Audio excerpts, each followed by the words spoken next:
Welcome to another edition of the Insider Mailbag. I'm Jared Johnson. I'm joined by the mighty Joe Yeager, who looks ready for the beach, actually, man. He's got a Panama Jack hat on, his shirt on, his Hawaiian shirt on. Where are we going, mighty Joe? Well, lady came by here a little while ago and asked if I was going to the Bahamas. So I've never been, man. Yeah, if somebody's got a ticket out there, I'd be more than happy to take it off your hands. All right. Well, we're here in Lubbock covering the Red Raiders, which we love to do. We have great questions from inside the Red Raiders subscribers, so let's get into them. First one comes from Rue0302, who says, he's kind of a snide question, actually. He's throwing some shade with it, but that's fine. He says, with a new offensive line coach, Clay McGuire, highly rated transfers covered all over the site, and new run game coach, Josh Cochran, who's been he's also the tight ends coach. He says, do we think we'll see more Power 5 and less group of 5 schemes this fall in terms of wide receiver screens, hurry up after first downs, and that thing? Well, I wouldn't say that those are group of 5 schemes. A lot of Power 5. Matter of fact, the SEC adopted a lot of those, as you say, group of 5 schemes, and they're running them now after kind of saying the same kind of thing, like, oh, that's for lesser programs. We're going to do smash mouth. Well, they adopted a lot of the schemes we saw in the Big 12, and what's funny though is that while the SEC has gone more spread, you've seen the Big 12 go to power running attacks, which is what it's cyclical. To me, really, in terms of innovation, I think the Big 12 is ahead of the SEC. SEC has much better talent in terms of recruiting overall. I know you didn't ask about the SEC specifically, but I think most people consider, the upper echelon, the SEC, the cream of the crop. I don't necessarily think that means they have the best schemes. I think what you do is, right now, I think it's all about going back to the power running. How many, 5 running backs or 4 running backs in the Big 12 were in the top 10 or 15 in terms of in the country in rushing, including Taj Brooks here?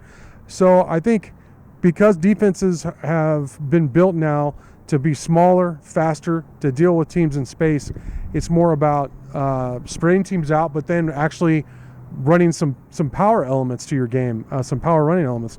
So the screens aren't going away. That's a staple of most spread offenses. Hurry up's probably not. That's one thing that I gotta say I agree with the fans with, that it seems like it doesn't matter who the offensive coordinator here's at Texas Tech. They talk about how fast they go, and they like tapping out the defense and all this stuff. And I get it, I do, but it doesn't seem to really work on Saturdays, at least for Texas Tech.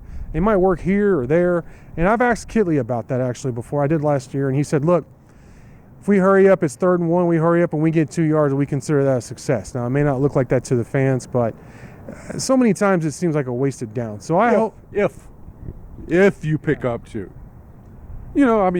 Look, I'm not a fan of the hurry up either. Sometimes it succeeds, but it seems to me more often than not, it's like a haste makes waste. Yeah. And the execution is poor because your own guys are kind of gassed too. Yeah. They're hurried up and they're kind of stressed out by the speed of everything. And sometimes guys don't get set. You get a pre-snap penalty, and then suddenly it's 3rd and 6.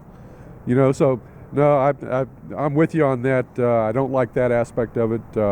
But hey man, Tech was running it inside with Taj Brooks more than anybody in the country last year, just about. And it wasn't just necessarily so much a schematic thing, as that's all they had, man. That's what they had to do. And so hopefully, the offense will be able to be more diversified because of the personnel that they have this year.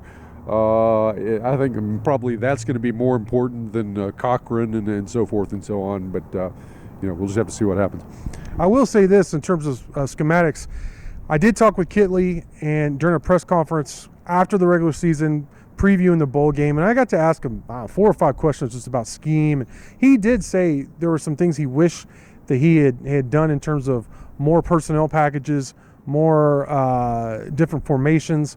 I know they went heavy at times. They actually utilized some tight ends in motion, and like J.J. Sparkman, who's no longer here, but in motion is kind of like another tight end at times, and it worked. It did work. And Josh Cochran, who's now the run game coordinator, was according to Kitley, was a big part of implementing that kind of scheme and some of the things they did blocking with their tight ends.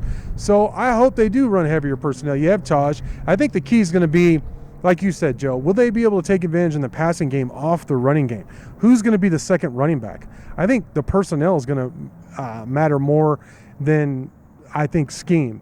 But I do think those looking for the screens to go away, those aren't going away, because it's just a staple of what they do in terms of keeping defenses honest and spreading them out in terms of horizontally. And then, they want to hit them vertically. Red Raider TTU has a two-part question. This is in jest, but it's pretty funny. It says, what's your favorite classic rock band formed in the mid to late 60s, named after one of the largest cities in the Central Time Zone? And this is going back to somebody saying, dude in Chicago, the band Chicago, it was Mighty Joe's doppelganger. And he said, two of the members in the band from Q1, who would you say you look like the most? Well, I suppose it must be that guitarist. I saw the thread, man. Everybody said, that dude doesn't look anything like Jaeger or anything like that. But, I could see myself 20, 25 years down the road looking quite a bit like that dude. If Tech basketball games keep up the way it's going, by the end of this season, I may be looking like him. So I don't think you looked anything like him. I was like, I was agreeing with a lot of the replies. But I think 20 years down the road is being very generous to yourself, though. I'm not going to lie. Appreciate that. My good friend, Jim. He's going to hit me. From Syntex wants to know, what is your assessment of the job Krista Gerlich is doing? Well, I don't think she's getting the job done overall. I mean, to be quite honest, she was on that national championship team, was a big part of that. So it's another former Red Raider player who's a coach who you got this awkwardness with now in terms of, is she going to be around? I think she has like 1 year on her contract left. And everything I've heard about her personally is like, this is going back to like, she seems like a really nice person. But, I don't think they're going to make the tournament this year, and they haven't made the tournament yet. And I think it may come down to if they land Chavez, the number one recruit for the upcoming class, 2025 class here in Lubbock. And she's got a lot of competition with it, her being such a top prospect. But I've heard some things that made me feel a little better about Tech's chances, though. Honestly, I still feel like, I don't want to say a long shot, but it's going to be difficult for Texas Tech to land her. I think if the season continues how it is, she doesn't land Chavez, and they don't make it to the tournament again next year, then, how many years do you need? It's been 5 years.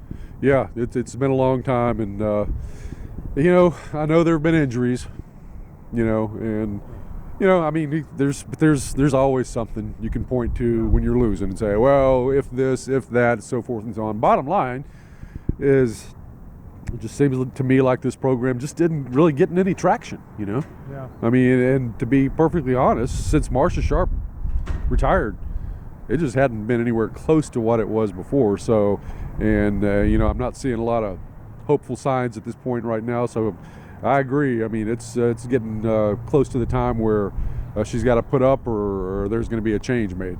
All right, final question is one that was actually asked like a couple weeks ago that I promised. It was a good question, so I promised we'd answer it in a later mailbag. Here we are. Red Raider Football 86 wants to know, with men's basketball, who's a player who has met expectations, a player who has exceeded expectations, and a player who has underachieved so far? Yeah, that is a good question. As far as met expectations, I'd have to say probably Darian Williams. Yeah. Because he's just exactly what I thought he was going to be. In the preseason when Tech signed him, I made the point that I thought he could be the most versatile player in the Big 12, and he is right up there at the top of the list in that regard. Truly a stat sheet stuffer, a guy who just makes contributions in every single aspect of the game, you name it, except for maybe blocking shots. He does it, and he's not a super athletic guy or anything, but he just really knows how to play the game and makes his teammates better around him. He's about what I expected. As far as exceeding expectations, I'd probably have to go with Joe Toussaint a little bit. Yeah. I thought he would be pretty good. But he's better than I thought he would be. He had that one little slump midway through Big 12 play a couple of weeks ago. We ran into Jamal Shed and those guys down in Houston, and he went into a little bit of a funk, but he's popped back out. And you saw last night against TCU, Tech was not even going to be competitive if Joe Toussaint didn't play as well as he did. And I think he's been a step up over Davion Harmon. Yeah. Similar type players, but I think Joe is a little bit better than him, and he's exceeded my expectations. And as far as underachieved, when the entire team has overachieved and exceeded expectations, it's hard to really point to somebody and say, well, they haven't been as good as I thought they would be. But I would say prior to the TCU game last night, if I was answering that question, I might have lent towards Pop Isaacs just because of his incredible shooting slump. Yeah. But man, I mean, how can you say that now after the game that he had last night?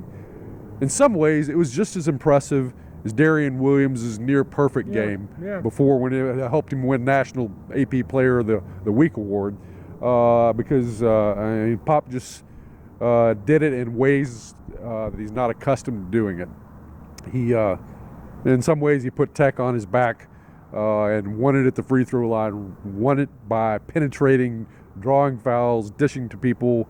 And Pop always, you can fault him in certain areas, but you never can fault his effort. Right. I mean, that guy plays hard. If he's on the court, he's playing hard.